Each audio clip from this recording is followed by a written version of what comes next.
Welcome back to A Pearl in Every Cowslip's Ear. We are teaching CLE's Language Arts 700, Book 4. It's recorded live right here in the classroom as I teach. It's pretty raw. I hope you enjoy. Okay, 7th grade lesson 6, commas and collective nouns. What do adjectives tell? Adjectives. How, what kind? What kind, which one, how many, whose. Good. Which, whose, how many, and what kind of.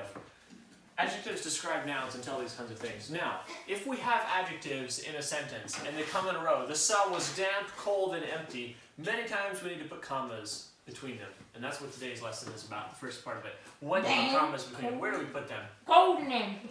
Damp, comma. Do we get cold, comma, and empty? I don't think we put a comma in with that and. So you can think of it like this. The cell was damp and cold and empty. That makes sense. It makes sense to read it that way. Anywhere you would put in an and, put in a comma as well. What about in the next sentence? It had one bare hanging ball. Bear. Any commas in there? No. Bear. Before bear. Between them. It had bear and hanging ball. Maybe one here. I It see. had one bare and hanging ball, but not one here. And the reason why is anywhere that we have an adjective that describes color, number, or size, we don't need to use commas after it. But think, does it make sense if we put an and in there? It had one and bear? No, that doesn't make sense. It had one bare and hanging ball. Okay, also put commas in sentences where we need them for the sentence to make sense. Sometimes you can have sentences that if we would read it straight through, it would make very little sense, like this sentence it's giving you here. Where May's purse is anyone's guess. Where May's purse is anyone's guess. The class study. So therefore we want to put a comma in. Where May's purse is, comma, is anyone's guess. Or the other one to give. While hunting Steve found an injured bear cub. If we didn't put the comma in, that's how we could read it. While hunting Steve found an injured bear cub. While hunting, comma, Steve found an injured bear cub. That comma adds a little break in there. It helps it to make more sense. So put commas in where you would use and in a sentence and it would make sense. Between adjectives, descriptive adjectives, and use commas where we would pause in order to make sense of what the sentence is actually saying.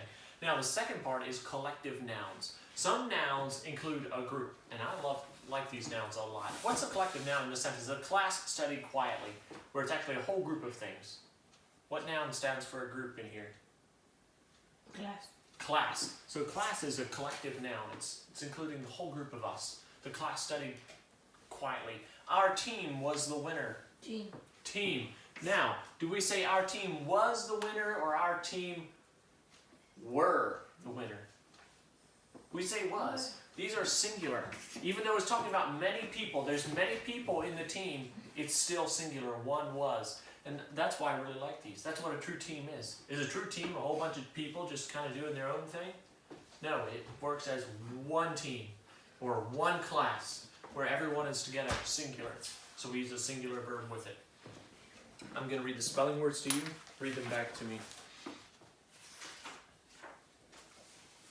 Recitation. Recitation. Curriculum. Curriculum. Instill. Instill. Tuition. Tuition. Semester. Semester. Achievement. Achievement. Lecture. Lecture. University. University. Diploma. Diploma. Novice. Novice. Sophomore. Sophomore. Aptitude. Aptitude. Repetition. Repetition. Faculty. Faculty. Scholastic. Scholastic. Paraphrase. Paraphrase. Logic. Logic. Studious. Studious. Illiterate. Illiterate. Tutor. Tutor.